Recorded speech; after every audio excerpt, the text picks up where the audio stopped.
നമസ്കാരം. പൂരാടം നക്ഷത്രം. പൂരാടം നക്ഷത്രക്കാർക്ക് ശനി 4 സഞ്ചരിക്കുന്ന കാലഘട്ടമാണ്. കഷ്ടപ്പാടുകളാണ്.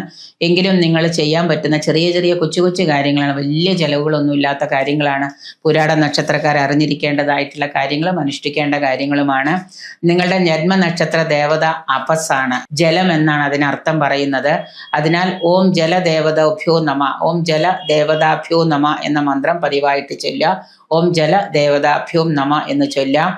അത് മാത്രമല്ല, ഓം അദ്രഭ്യോ നമ എന്ന മന്ത്രവും ശ്രേഷ്ഠമാണ്. ഓം അദ്രഭ്യോ നമ, ഈ 2 മന്ത്രങ്ങളും നിത്യവും നിങ്ങൾ ജപിക്കുക. എല്ലാ കാലവും ജപിക്കുക.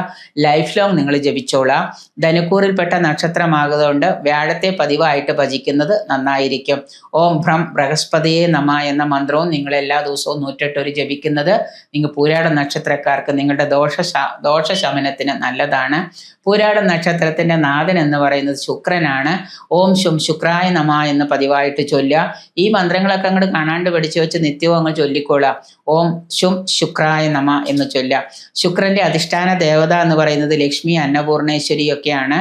അപ്പോൾ ഇവരെയൊക്കെ നമ്മൾ പറ്റുകയാണെങ്കിൽ ക്ഷേത്ര ദർശനം നടത്തുന്നതും ഭജിക്കുന്നതും ഒക്കെ നല്ലതാണ്. ഇനി മാത്രമല്ല, നിങ്ങളുടെ ജാതകപ്രകാരമുള്ള ദശാകാലങ്ങൾ നോക്കുക. ദശാകാലത്തിൽ ദശാക്രമത്തിൽ നിങ്ങൾക്ക് എന്തൊക്കെയാണ് വരുന്നത് എന്ന് നോക്കിയിട്ട് ദോഷപ്രദനായ ദശയാണെങ്കിൽ അതിൻ്റെ അധിഷ്ഠാന ദേവതകളെ നിങ്ങൾ ഭജിക്കുക, ഉപാസിക്കുക. മാത്രമല്ല, അതോടൊപ്പം തന്നെ നമ്മൾ പറയാറുള്ള പോലെ കുടുംബദേവതയും പരദേവതയും ഗ്രാമദേവതയും നിങ്ങൾ മറക്കാതെ നിങ്ങളുടെ വഴിപാടുകൾ ഒന്നുകിൽ പക്കപ്പിറന്നാളിൽ അല്ലെങ്കിൽ മാസത്തിലൊരിക്കൽ നിങ്ങളുടെ ഏതെങ്കിലും ഒരു പ്രധാനപ്പെട്ട ദിവസം നിങ്ങൾ തിരഞ്ഞെടുത്ത് കുടുംബ പരദേവതകളെ, ഗ്രാമദേവതകളെ, അതുപോലെ തന്നെ ഇഷ്ടദേവതകളെയൊക്കെ ഉപാസിക്കുന്നത് നിങ്ങളുടെ ദോഷഫലങ്ങൾ കുറയുന്നതിന് നന്നായിരിക്കും.